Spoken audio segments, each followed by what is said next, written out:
আমাদের দেশে কি আন্দোলনের নামে সরকারি সম্পত্তি ধ্বংস করা একটা স্বাভাবিক নিয়মে পরিণত হয়েছে?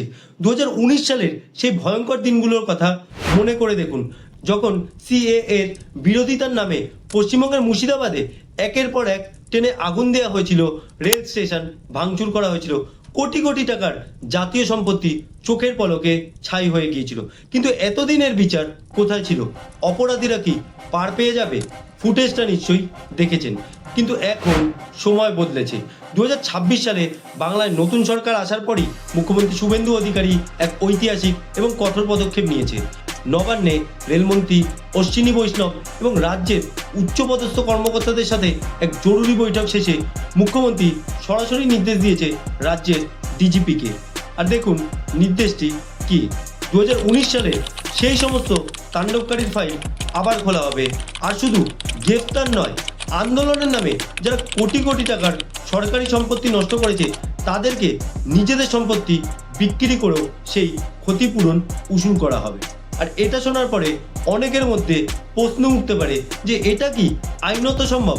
আমাদের দেশেই prevention of damage to public property act 1984 এবং পশ্চিমবঙ্গের নিজস্ব 2017 সালের maintenance of public order act রয়েছে। এই আইনগুলো স্পষ্ট বলে যে সরকারি সম্পত্তি নষ্ট করলে অপরাধীর কাছ থেকেই তার আর্থিক ক্ষতিপূরণ নেওয়া যায়। কিন্তু আগের সরকারের সদিচ্ছার অভাবে এই আইনগুলো শুধু খাতায় কলমেই থেকে গিয়েছিল।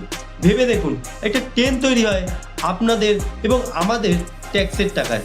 যখন কোনো উন্মুক্ত জনতা রাজনৈতিক উদ্দেশ্যে সেই ট্রেনে আগুন দেয়, তখন ক্ষতিটা কোনো সরকারের হয় না, ক্ষতিটা হয় সাধারণ মানুষের।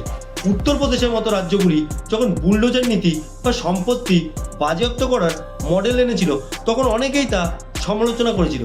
কিন্তু আজ আইন শৃঙ্খলা এবং কঠোর বার্তার জন্যই এই মডেলই সব থেকে বড় কার্যকারী প্রমাণিত হচ্ছে। আর রেলওয়ের হিসাব অনুযায়ী শুধুমাত্র মুর্শিদাবাদে বেলডাঙ্গা এবং কৃষ্ণপুর স্টেশনেই যা ক্ষতি হয়েছিল তার পরিমাণ ছিল প্রায় 93 কোটি টাকা। সাধারণ মানুষের কষ্টের ট্যাক্সের এই বিপুল টাকা যারা ধ্বংস করেছে তাদের কেন ছেড়ে দেয়া হবে?